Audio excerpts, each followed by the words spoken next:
En 1985, en el corazón del enigmático Durango, algo inexplicable emergió desde las sombras del archivo histórico. Un conjunto de documentos cuyo contenido escalofriante y perturbador se encontraba extraviado. La pregunta que hoy nos hacemos es: ¿qué secretos permanecen ocultos en los anaqueles de esta institución? Fundado en 1943, el Archivo Histórico de Durango era conocido por ser la piedra angular del conocimiento local. Alberga registros que datan de la época colonial hasta documentos más recientes. Bajo la dirección del Departamento de Cultura, este recinto albergaba sin descanso la historia viva de la región, custodiando sus legados y misterios con esmero.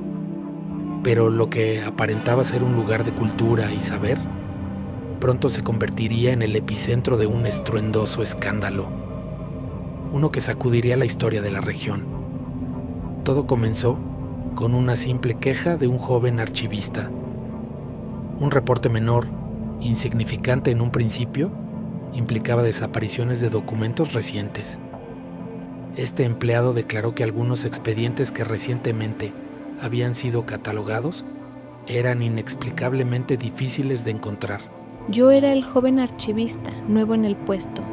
Día tras día, algunos documentos figuraban en la lista de registrados, pero al buscar en los archivos no estaban. Creí que podría tratarse de un error, hasta que descubrí que los documentos eran cruciales. El primer instinto del joven fue reportar al encargado, pero su preocupación fue descartada. Las desapariciones eran atribuidas a mezclas en el proceso.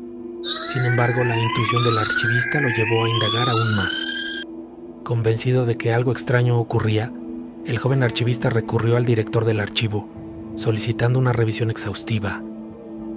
El proceso inicial fue metodológico: entrevistas al personal, revisión de los registros de préstamos y examen físico del almacén. Sin embargo, pronto se encontró con una tenaz resistencia burocrática. Los permisos eran negados y cada puerta parecía cerrarse. La falta de autorización fue frustrante. Había papeleo que no tenía precedente y obstáculos que dificultaban cualquier progreso. Parecía que alguien en alguna parte no quería que profundizáramos más en el asunto. Con cada intento de avanzar, era como si arañas invisibles tejerían una red densa y pegajosa de burocracia que inmovilizaba la investigación.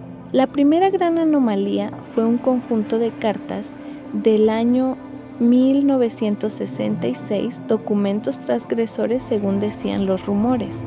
Los archivos hablaban de irregularidades en adquisiciones de terrenos. Nunca supe dónde estaban físicamente, pero sus registros estaban aquí. Fue en ese momento que me di cuenta de que lo que buscábamos era más grande de lo que pensé.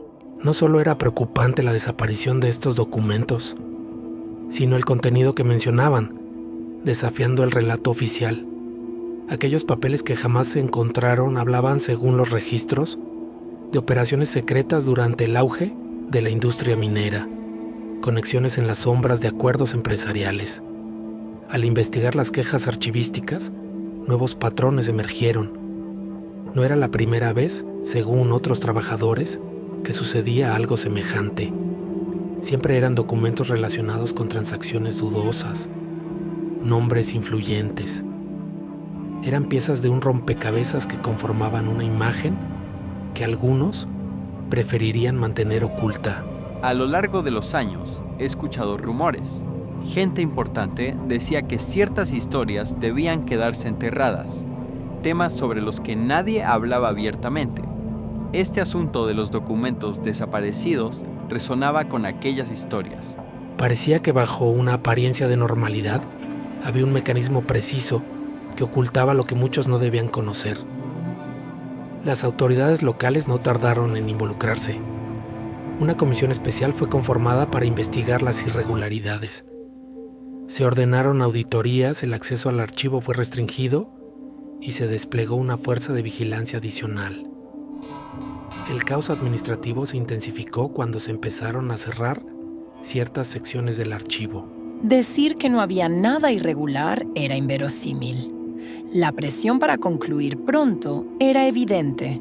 El cierre de partes vitales del archivo hizo evidente que había información que nadie deseaba que saliera a la luz. Como un rompecabezas con piezas faltantes, la acción oficial en sí generaba más sospechas que claridad. Lo más inquietante fue la aparición repentina de un documento que no figuraba en ningún inventario. Era una carta fechada en 1985, mencionando instrucciones para borrar registros específicos. La letra era ilegible, pero el contenido era directo. Había que eliminar la huella de eventos incómodos. Al descubrir esta carta, cada caballete y estante de archivos parecía guardar un secreto. Los documentos que nunca debieron existir estaban ahí, invisibles, pregonando verdades inquietantes en un susurro que se expandía. Al final, las consecuencias fueron considerables. Aunque los documentos borrados nunca se encontraron oficialmente, algunos expedientes desaparecieron y no se habló más de los informes secretos. Varios empleados fueron transferidos a otras localidades, sin explicación alguna. El archivo fue reestructurado y el acceso a los registros más antiguos se resguardó más que nunca. Esta historia resuena como un eco en el archivo de Durango. Las preguntas aún persisten, tan persistentes como los secretos que yacen escondidos entre sus muros. ¿Qué más podría revelar un rincón polvoriento del archivo si alguien se atreviera a buscar lo que todos prefieren olvidar?